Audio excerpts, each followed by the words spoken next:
மணப்பாற மாடு கட்டி மாயவரம் ஏறு பூட்டி மணப்பாற மாடு கட்டி மாயவரம் ஏறு பூட்டி வயக்காட்ட உழுது போடு சின்ன கண்ணு பசும் தழைய போட்டு பாடுபடு செல்ல கண்ணு ஆத்தூரு கிச்சடி சம்பா ஆத்தூரு கிச்சடி சம்பா பார்த்து வாங்கி விதைச்சு ஆத்தூரு கிச்சடி சம்பா பார்த்து வாங்கி விதைச்சு நாட்டை பறிச்சு நட்டு போடு சின்ன கண்ணு தண்ணிய ஏத்தம் புடிச்சு இறச்சு போடு செல்ல கண்ணு நாட்டை பறிச்சு நட்டு போடு சின்ன கண்ணு தண்ணிய ஏத்தம் புடிச்சு இறச்சு போடு செல்ல கண்ணு கருத நல்லா விளைய வச்சு மருத சில்லாள வச்சு கருத நல்லா விளைய வச்சு மருத சில்லாள வச்சு அறுத்து போடு களத்து மேட்டில சின்ன கண்ணு நல்லா அடிச்சு தூசி அளந்து போடு செல்ல கண்ணு பொதிய ஏற்று வண்டியிலே பொள்ளாச்சி சந்தையிலே பொதிய ஏற்று வண்டியிலே பொள்ளாச்சி சந்தையிலே விருதுநகர் வியாபாரிக்கு சின்ன கண்ணு. வேளாண் பெருமக்களுக்கு அன்பு வணக்கம். இன்றைய பொன்விளையும் பூமி நிகழ்ச்சியில் முதலில் வருவது வேளாண் செய்திகள், வேளாண் ஆலோசனை நேரம், வேளாண் சந்தை நிலவரம், வேளாண் வானிலை மற்றும் வேளாண் தொழில்நுட்பம். இன்றைய வேளாண் தொழில்நுட்ப பகுதியில் அறிவியல் ரீதியில் வெள்ளாடு வளர்ப்பு குறித்து காஞ்சிபுரம் மாவட்டம் காட்டுப்பாக்கம் கால்நடை அறிவியல் முதுகலை ஆராய்ச்சி நிலைய உதவி பேராசிரியர் டாக்டர் பி தேவேந்திரன் அவர்கள் தரும் தகவல்கள். இனி வருவது வேளாண் செய்திகள். வேளாண் பெருமக்களுக்கு அன்பு வணக்கம். வணக்கம். வேளாண் செய்திகள். முதலில் வருவது மாத்தி யோசிச்சேங்க. மலர் சாகுபடியில் முக்கிய இடம்பெறும் இட்லி பூ சாகுபடி செய்து பயனடைந்த திண்டுக்கல் மாவட்டம் சிறுநாயக்கன்பட்டி பகுதியைச் சேர்ந்த வேளாண்மையாளர் திரு ஆர் யாகப்பன் அவர்கள் தரும் தகவல்கள்.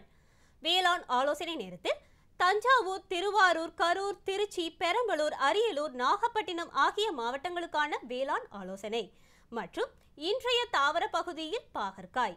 இன்றைய தகவல் நேரத்தில் வாழையில் உற்பத்தியை அதிகரிக்க பின்பற்றப்படும் யுக்திகள். திருப்பூர் மாவட்டம் தாராபுரம் உழவர் சந்தையில் காய்கறிகளின் இன்றைய விலை நிலவரம். ஈரோடு மாவட்டம் சத்தியமங்கலம் மலர் சந்தையில் வணிக மலர்களின் இன்றைய விலை நிலவரம். வேளாண் வானிலையில் மேற்கு மண்டலத்திற்கான வானிலை அறிவிக்கை. உழவர் மற்றும் மீனவர்களுக்கான வானிலை முன்னறிவிப்பு. விரிவான செய்திகள். மாத்தி யோசிச்சேங்க. நவீன வேளாண் தொழில்நுட்பங்களின் மூலம் வணிக ரீதியில் வேளாண் பெருமக்களின் பொருளாதாரத்தை மேம்பாட்டிற்கு மலர் சாகுபடியில் முக்கிய பங்கு வகிக்கின்றன. மேலும் மலர் உற்பத்தியில் கூடுதல் லாபம் ஈட்டவும் தரமான உற்பத்தியை பெறவும் நவீன மலர் சாகுபடி முறைகளை மேற்கொள்ளப்பட்டு வருகின்றன. அந்த வகையில் மலர் சாகுபடியில் முக்கிய இடம்பெறும் இட்லி பூ சாகுபடி செய்து பயனடைந்த திண்டுக்கல் மாவட்டம் சிறுநாயக்கன்பட்டி பகுதியைச் சேர்ந்த வேளாண்மையாளர் திரு ஆர் யாகப்பன் அவர்கள் தரும் தகவல்கள். இரண்டாம் பகுதி.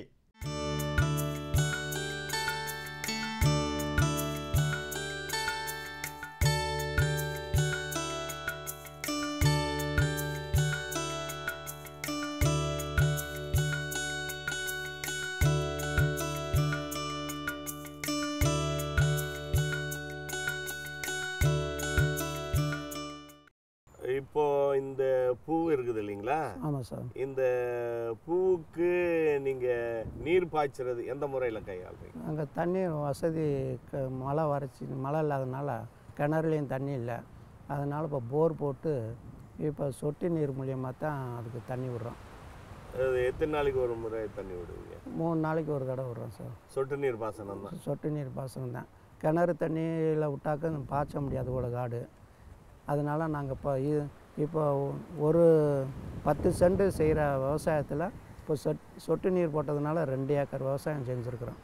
அது 80 சென்ட்டுக்கு நீங்கள் போட்டிருக்கிறீங்க இது பயிர். அதில் 80 சென்ட் பிச்சைப்பூ, காக்கரட்டை, மல்லிகைப்பூ, முல்லைப்பூ 5 வகை ரகம் நான் நட்டுருக்குறேன். சரிங்க.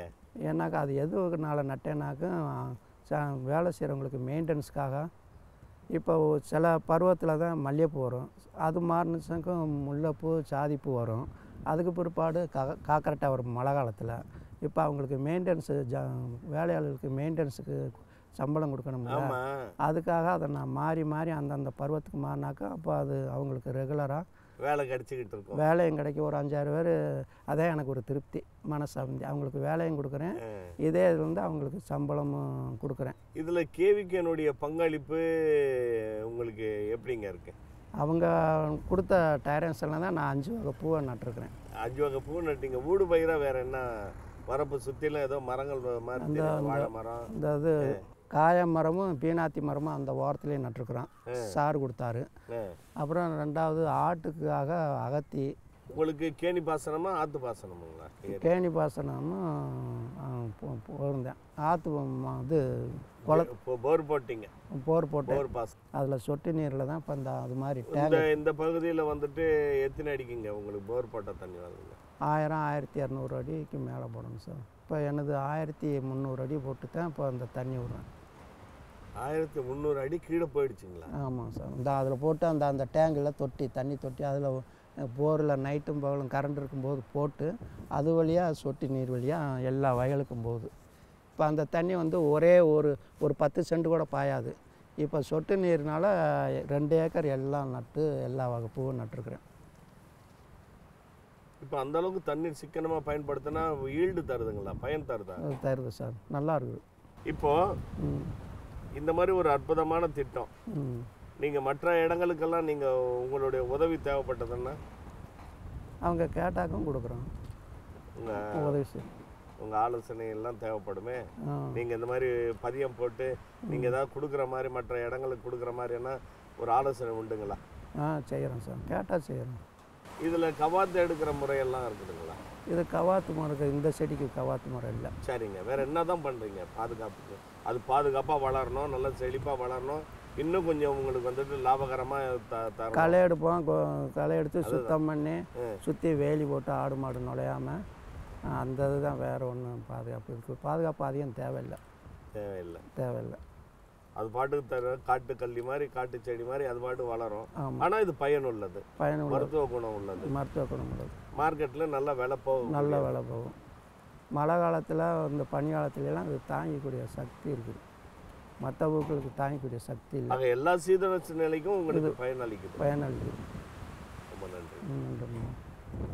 மேலும் விவரங்கள் பெற திரு ஆர் யாகப்பன் அவர்களை 09551251960 என்ற கைபேசி எண்ணில் தொடர்பு கொள்ளலாம். இனி வருவது வேளாண் ஆலோசனை நேரம்.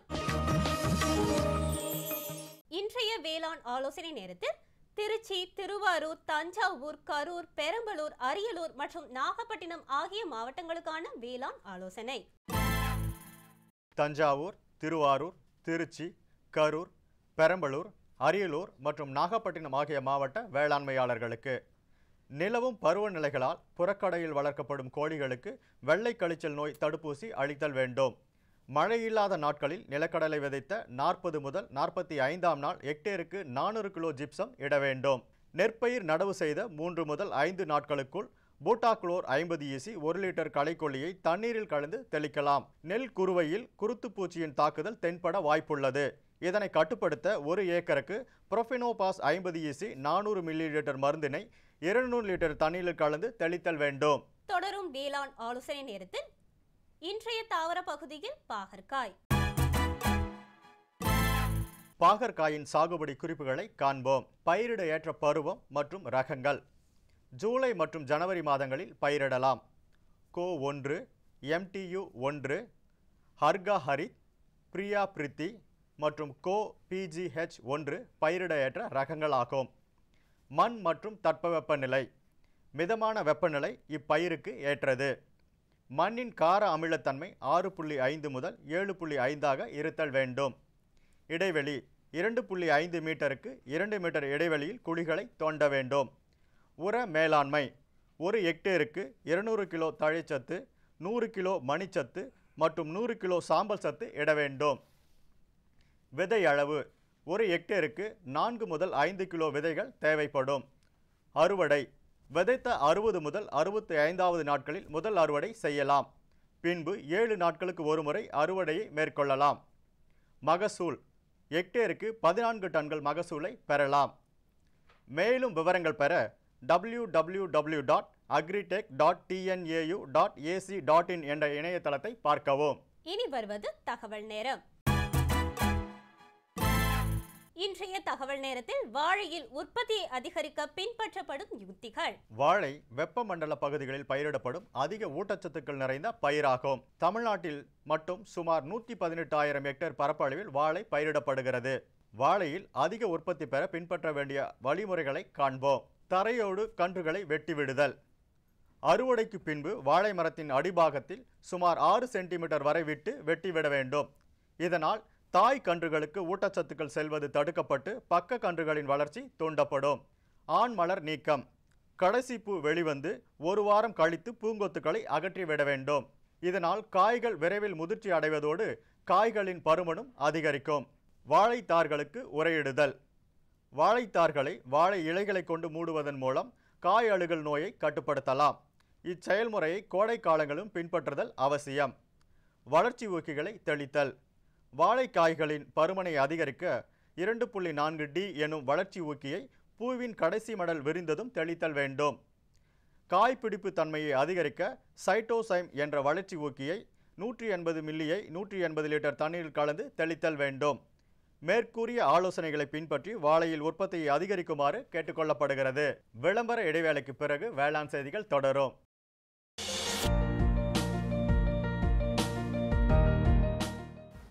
வேம்பு கலந்த யூரியா. சிறந்த உற்பத்திக்காக வேம்பு கலந்த யூரியா நம் நாட்டிலேயே 70 லட்சம் டன்னாக அதிகரிக்க 6 ஆலைகள் சீரமைக்கப்படுகின்றன. FCIL-இன் கோரக்பூர், சித்ரி, தல்ச்சர் மற்றும் ராமகுண்டம் ஆலைகள், HFCL-இன் பரௌனி மற்றும் BVFCL-இன் நாமருல் போர்ட் ஆகியன. பழம் நழுவி பாலில் விழுந்தது போல இப்பொழுது நம் நாட்டிலேயே வேம்பு கலந்த யூரியா உற்பத்தி செய்யப்படும். இதனால் விவசாயிகளுக்கு நன்மையே விளையும். 10% வரை தானிய உற்பத்தி அதிகரிக்கும். மண்ணில் 10 to 15% நைட்ரஜன் திறன் அதிகரிக்கும். சிறந்த உற்பத்திக்கு வேம்பு கலந்த யூரியா.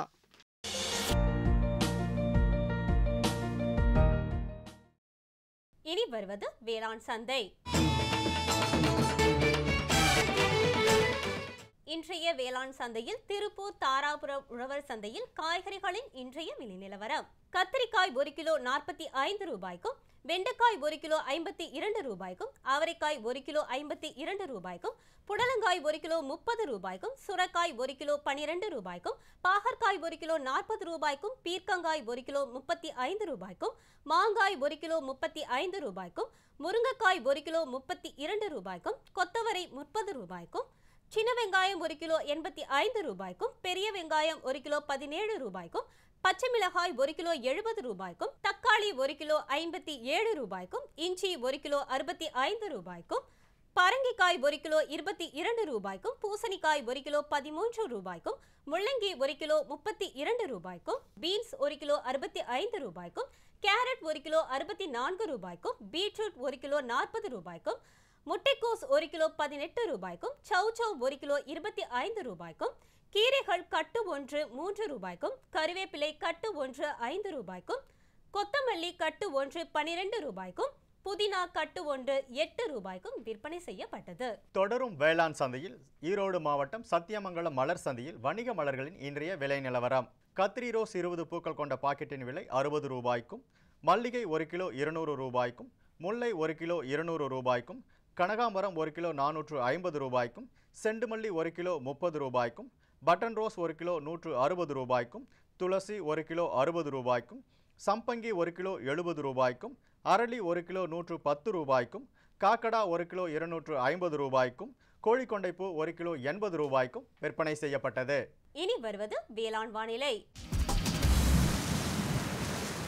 இன்றைய வேளாண் வானிலையில் மேற்கு மண்டல மாவட்டங்களான கோவை, ஈரோடு, திருப்பூர் ஆகிய மாவட்டங்களில் காற்றின் வெப்பநிலை அதிகபட்சமாக 35.6 டிகிரி செல்சியஸாகவும் குறைந்தபட்சமாக 24 டிகிரி செல்சியஸாகவும், காற்றின் ஒப்பு ஈரப்பதம் 61%, காற்றின் வேகம் மணிக்கு 7.2 கிலோமீட்டராகவும், மண்ணின் ஈரப்பதம் 15 சென்டிமீட்டர் ஆழத்தில் 17.7%, மண்ணின் வெப்பநிலை 15 சென்டிமீட்டர் ஆழத்தில் 33 டிகிரி செல்சியஸாகவும், மழை அளவு 0.2 மில்லிமீட்டராகவும், சூரிய கதிர்வீச்சு 401 கலோரி பெர் சென்டிமீட்டர் ஸ்கொயராகவும், வளிமண்டல அழுத்தம் 976 ஹெக்டா பாஸ்கல் அளவாகவும் இருந்தது. வானிலை முன்னறிவிப்பு. உழவர்களுக்கான வானிலை முன்னறிவிப்பு. தமிழகம் மற்றும் புதுச்சேரியில் ஒரு சில இடங்களில் மழை பெய்ய வாய்ப்புள்ளது. மீனவர்களுக்கான வானிலை முன்னறிவிப்பு. பலமான காற்று தெற்கு திசையிலிருந்து மணிக்கு 45 முதல் 55 கிலோமீட்டர் வேகத்தில் வட தமிழகம் மற்றும் புதுச்சேரி கடலோர பகுதிகளில் வீசக்கூடும். தென் தமிழக கடலோர பகுதிகளில் பலமான காற்று தென்மேற்கு திசையில் இருந்து மணிக்கு 45 முதல் 55 கிலோமீட்டர் வேகத்தில் வீசக்கூடும். இத்துடன் இன்றைய வேளாண் செய்திகள் நிறைவு பெற்றது. வணக்கம். மீண்டும் அடுத்த வேளாண் செய்திகள் சந்திப்போம். நன்றி, வணக்கம். பிரதம மந்திரி வேளாண் நீர்ப்பாசன திட்டம் விவசாயிகளின் நன்மையை நோக்கிய முன்னேற்றம். பிரதம மந்திரி வேளாண் நீர்ப்பாசன திட்டம். ஒவ்வொரு வயலுக்கும் நீர், ஒவ்வொரு துளியிலும் அதிக விளைச்சல். சரியான நீர்ப்பாசன முறைகள் மற்றும் நீர் பாதுகாப்பின் புதிய தொழில்நுட்பங்களுடன் பூமியின் நீரளவு அதிகரிக்கும். வட்டார அளவில் நீர்ப்பாசன திட்டங்கள் நடக்கும். நீர்ப்பாசனமற்ற இடங்களிலும் நீர் பாய்ச்சுவதால் உற்பத்தி அதிகரிக்கும். இந்திய அரசின் மாபெரும் திட்டம் பிரதம மந்திரி வேளாண் நீர்ப்பாசன திட்டம்.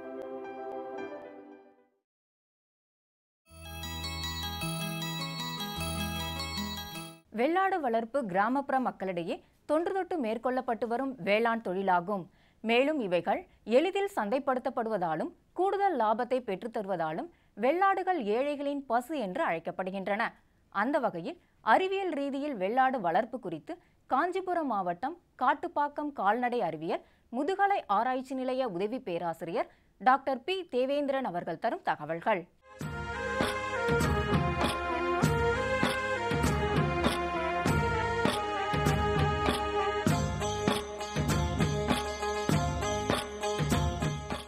இந்தியாவில் சுமார் 135 மில்லியன் அல்லது 13.5 கோடி வெள்ளாடுகள் இருக்கின்றன. தமிழ்நாட்டில் சுமார் 10 லட்சம் வெள்ளாடுகள் இருக்கின்றன. இந்த வெள்ளாடுகள் பெரும்பாலும் எந்த இனத்தையும் சாராத நாட்டு இனமே ஆகும். இது இந்தியாவில் உள்ள வெள்ளாடுகளில் 26 இனங்கள் நன்கு வரையறுக்கப்பட்ட அங்கீகாரம் அளிக்கப்பட்ட வரையறுக்கப்பட்ட வெள்ளாடுகளாகும். தமிழ்நாட்டில் கொடியாடு, கன்னியாடு, சேலம் கருப்பு, பல்லையாடு, மோளையாடு போன்ற ஆடுகள் இருக்கின்றன. ஆனால் பெரும்பாலும் 60% எந்த இனத்திலும் சாராத நாட்டின ஆடுகளே காணப்படுகின்றன. நமது காட்டுப்பாக்கம் பண்ணையை பொறுத்தவரையில் இங்கு நாட்டின ஆடுகள் ஒரு பண்ணையாகவும் போயர் அதனுடைய கலப்பினம் ஒரு பண்ணையாகவும் வைத்து வளர்க்கப்படுகின்றன. இதில் மிகவும் முக்கியமான மேலாண்மையில் மிகவும் முக்கியமானது இனப்பெருக்க மேலாண்மை. இனப்பெருக்க மேலாண்மையில் மிகவும் முக்கியமானது ஒவ்வொரு முறையும் ஆடுகள் இனப்பெருக்கம் செய்து குட்டியின்றவுடன் விஞ்ஞான உக்திகளை பயன்படுத்தி மீண்டும் எவ்வளவு சீக்கிரம் அடுத்த குட்டியினும் தன்மையை கொண்டு வர செய்வது, அடுத்த குட்டிகளை பெறச் செய்வது மிகவும் முக்கியமாகும். இதில் ஒவ்வொரு 25 ஆடுகளுக்கும் பெட்டை ஆடுகளுக்கும் ஒரு வெள்ளாடு வீதம் நாம் வளர்க்க வேண்டும். பண்ணையை ஆரம்பித்து முதல் சில ஆண்டுகளில் ஒரு கிடா ஆட்டிற்கு பதிலாக 2 கிடா ஆட்டுக்களை 25 ஆடுகளுக்கு வைத்துக்கொள்ள வேண்டும். இந்த 25 பெட்டை ஆடுகளை நாம் ஏற்கனவே இருக்கின்ற நல்ல முறையில் பராமரித்து இருக்கிற பண்ணையிலிருந்து வாங்கி கொள்ளலாம், அல்லது கிடைக்கவில்லை என்றால் சந்தை போன்ற இடங்களிலிருந்து பெற்றுக்கொள்ளலாம். முதலில் வாங்கப்படும் இந்த பெட்டை ஆடுகள் சுமார் 1.5 வயது இருக்க வேண்டும். 1.5 வயது என்பது சந்தையில் போய் வாங்கும்போது அதனுடைய ஒரு நிரந்தர வெட்டுப்பல் இருக்குமாறு பார்த்து வாங்க வேண்டும். ஒரு நிரந்தர வெட்டுப்பல் இருக்கும்போது அதற்கு சுமார் 1.5 வயது இருக்கும். நமது பண்ணையிலிருந்து அதனை தேர்ந்தெடுக்கும்போது 6 மாதம் to 8 மாதத்திற்கு இனப்பருவத்திற்கு வந்த பிறகும் 6 மாதத்துக்கு நன்றாக வளர்ச்சி அடைந்தவுடன் தான் அதனை இனப்பெருக்கத்திற்கு பயன்படுத்த வேண்டும். கிடா ஆடுகள் 9 மாதம் முதல் 12 மாதம் வரை பருவத்திற்கு வருகின்றன. ஆனால் ஆடுகள் நல்ல வளர்ச்சி அடைந்த பிறகு 15 மாதங்களுக்கு பிறகு 18 மாதங்களுக்கு பிறகுதான் அதனை இனப்பெருக்கத்திற்காக பயன்படுத்த வேண்டும். தினமும் காலையில் பெட்டை ஆடுகள் சினை பருவத்திற்கு வருகிறதா என்று சினை தருணத்தின் அறிகுறிகளையும் வைத்து கண்டுபிடிக்க வேண்டும். சினை பருவ அறிகுறிகளான ஆடுகள் அமைதியின்றி காணப்படுதல், மற்ற ஆடுகளின் மீது தாவுதல், மற்ற ஆடுகளை தன் மீது தாவ விடுதல், கிடாக்களை நோக்கி செல்லுதல், அடிக்கடி சிறுநீர் கழித்தல் மற்றும் வாளை அடிக்கடி ஆட்டி கொண்டிருத்தல் போன்ற அறிகுறிகளை வைத்து பெட்டையாடுகள் சினை தருணத்திற்கு வந்துவிட்டது என்று அறிந்து கொள்ளலாம். ஆனால் எல்லா ஆடுகளும் சினை பருவத்தின் அறிகுறிகளை காட்டுவதில்லை. இவ்வாறாக இருக்கும் சினை பருவத்தில் உள்ள பெட்டையாடுகளை நாம் கிடாக்களை கொண்டு விதை நீக்கம் செய்யப்பட்ட கிடாக்கள் அல்லது வயிற்றை சுற்றி துணியை கட்டி நம் பொலிகளாக பயன்படுத்தி கொண்டிருக்கும் கிடாக்களை கொண்டு கண்டறிந்து அதன் பிறகு பாரம்பரிய முறையில் அதற்கு உகந்த பொலிகிடாவை சேர்த்து இனப்பெருக்கம் செய்ய வேண்டும். ஆடுகளில் இனப்பெருக்க காலம் 5 ஆண்டுகள் ஆகும். ஆடுகள் சினையேற்றவுடன் அது மறுமுறை சினை இனப்பெருக்க சுழற்சிக்கு மறுபடியும் 21 நாட்கள் கழித்து வராது. 5 மாதங்கள் கழித்து அது குட்டி ஈனும். மீண்டும் இவ்வாறு ஈன்ற பெட்டையாடுகள் 2 மாதங்கள் கழித்து மீண்டும் இனப்பெருக்கத்திற்காக சேர்க்க வேண்டும். ஆடுகளில் பெட்டையாடுகளும் கிடாக்களையும் தனித்தனியாக பிரித்து தினமும் காலையில் இனப்பெருக்க பருவமுள்ள பெட்டையாடுகளை கண்டறிந்து கிடாக்களை சேர்ப்பதன் மூலம் நல்ல தரமான குட்டிகளை பெற இயலும். அடுத்தது மேய்ச்சல் முறை. மேய்ச்சல் முறையில் வளர்க்கும் முறையில் மேய்ச்சல் முறை மற்றும் கொட்டகை முறையில் வளர்த்தல், மேய்ச்சல் முறையும் கொட்டகையில் தீவனம் அளித்து வளர்த்தல் போன்ற முறைகள் உள்ளன. மேய்ச்சல் முறையில் ஆடுகள் சுமார் 8 to 9 மணி நேரம் மேய்ச்சலுக்கு அனுப்பி எந்தவித அடர்த்தீவனமும் கொடுக்காமல் வளர்க்கப்படுகிறது. நமது பண்ணையில் மேய்ச்சல் முறையும் கொட்டகையில் அடர்த்தீவனம் அளித்து வளர்க்கும் முறையும் அளித்து விஞ்ஞான முறையில் நல்ல சூழலை கொடுத்து அதிக எடையுடைய ஆடுகளை பெற வழி செய்யப்பட்டு வருகிறது. கொட்டகை முறையில் ஒரு வெள்ளாட்டு பண்ணை ஒன்றும் இங்கு செயல்பட்டு வருகிறது. இங்கு ஆடுகள் மேய்ச்சலுக்கு செல்வதில்லை. அதற்கு தேவையான பசுந்தீவனம் அடர்த்தீவனம் அனைத்தும் கொட்டிலேயே கொடுக்கப்பட்டு வளர்க்கப்படுகிறது. இந்த கொட்டில் முறையில் வளர்த்தலும் 2 முறை உண்டு. மண் தரையில் வளர்த்தல், 3 முதல் 5 அடி உயரமான மரச்சட்டத்தில் அல்லது பிளாஸ்டிக் சட்டத்தில் வளர்த்தல் போன்ற முறையிலும் இந்த கொட்டில் முறையை நாம் பயன்படுத்தலாம். கொட்டில் முறையை பொறுத்தவரையில் இந்த மண் மூலமாக பரவும் தொற்று நோய்கள் மிகவும் குறைவு.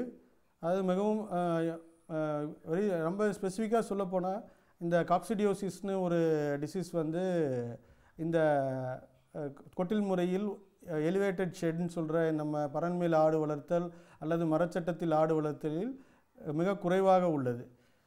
மண் தரையில் வளர்க்கும் போது மண் தரையை ஒரு மாதத்திற்கு ஒரு முறை 1/2 அடி முதல் 1 அடி வரை கீறிவிட்டு சுண்ணாம்புத்தூள் போட்டு அதனை பராமரிக்க வேண்டும். இந்த செயல் நம் கொட்டில் முறையில் பரண்மேல் வளர்க்கும் முறையில் இல்லை. ஆனால் பரண்மேல் வெள்ளாடு வளர்த்தலில் அந்த மூலதனமானது மிகவும் அதிகம். ஒரு 100 ஆடு வளர்க்கக்கூடிய ஒரு கொட்டில் அமைப்பதற்கு சுமார் ஒரு 6 முதல் 7 லட்சம் வரை கொட்டகை செலவு ஆகும். அடுத்ததாக தீவன மேலாண்மை. ஆடு வளர்ப்பில் மிகவும் முக்கியமானது தீவன மேலாண்மை. 60 முதல் 70% நம்ம நடப்பு செலவினங்கள் தீவனத்திற்காக செல்கிறது. தீவனத்தை பொறுத்தவரை இந்த கொட்டில் முறையில் வளர்க்கும் போது முழு தீவனமும் பண்ணையாளர் தான் அளிக்கப்பட வேண்டும்.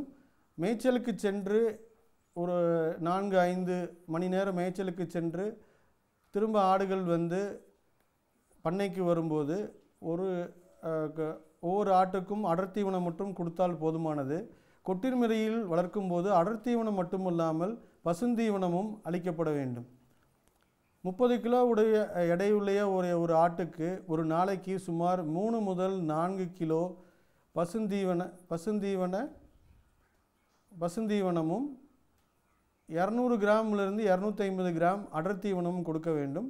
பசுந்தீவனங்கள் புல் தீவனமாகவும் அல்லது பயிறு வகை தீவனமாகவும் இருக்கலாம். பயிர் வகை தீவனமாக இருந்தால் 1 to 1.5 கிலோவும், புல்வகை தீவனமாக இருந்தால் 3 to 4 கிலோவும் ஒரு நாளைக்கு 30 கிலோ உடைய ஆட்டிற்கு கொடுக்கப்பட வேண்டும். இது மட்டும் இல்லாமல் அடர் தீவனம் 200 முதல் 250 கிராம் கொடுக்கப்பட வேண்டும். வெள்ளாடுகளுக்கு நோய் ஏற்படுகிறது. இதனை ஒரு சில வியாதிகளுக்கு தடுப்பூசி ஒன்றே தடுப்பு முறையாகும். வியாதி ஒரு முறை வந்துவிட்டால் அதற்கு தீர்வு கிடையாது. இந்த வகையான நோய்களுக்கு தடுப்பூசி மிகவும் அவசியம். இந்த நுண்ணுயிரி நோய்களான கோமாரி நோய், துள்ளுமாறி நோய், ஆட்டு வெக்கை, ஆட்டு அம்மை, நீலநாக்கு நோய் போன்ற நோய்களுக்கு தடுப்பூசி தகுந்த நேரத்தில் அளிக்கப்பட வேண்டும். கோமாரி நோய்களுக்கு வருடத்திற்கு 2 முறை தடுப்பூசி அளிக்க வேண்டும். அதாவது மார்ச் மாதம் மற்றும் செப்டம்பர் மாதத்தில் தடுப்பூசி அளிக்கப்பட வேண்டும். ஆட்டு வெக்கை என்று சொல்லக்கூடிய PPR அந்த வியாதிக்கு ஒவ்வொரு வருடமும் பிப்ரவரி மாதத்தில் தடுப்பூசி அளிக்கப்பட வேண்டும். அக ஒட்டுண்ணி மற்றும் புற ஒட்டுண்ணி, அக ஒட்டுண்ணி என்று சொல்லக்கூடிய வயிற்றுப்புழுக்களுக்கும், புற ஒட்டுண்ணி என்று சொல்லக்கூடிய பேன், தெள்ளுப்பூச்சி, உண்ணி போன்றவற்றிற்கும் தகுந்த நேரத்தில் வைத்தியம் செய்யப்பட வேண்டும். இந்த அக ஒட்டுண்ணிகளில் உருண்டை புழுக்களுக்கு எதிராக வருடத்திற்கு 2 முறை குடற்புழு நீக்கமும், நாடாப்புழுக்களுக்கு எதிராக குட்டிகளில் 2.5 மாதம் மற்றும் 5 மாதங்களில் குடற்புழு நீக்கமும், இந்த காஞ்சிபுரம், திருவள்ளூர் போன்ற மாவட்டங்களில் அதிக குளம், குட்டைகள் இருப்பதால் தட்டை புழுக்களின் தாக்கம் அதிகமாக இருக்கும். இந்த மாவட்டங்களில் இந்த தட்டை புழுக்களுக்கு எதிராக பிப்ரவரி மாதத்தில் குடற்புழு நீக்கமும் செய்யப்பட வேண்டும்.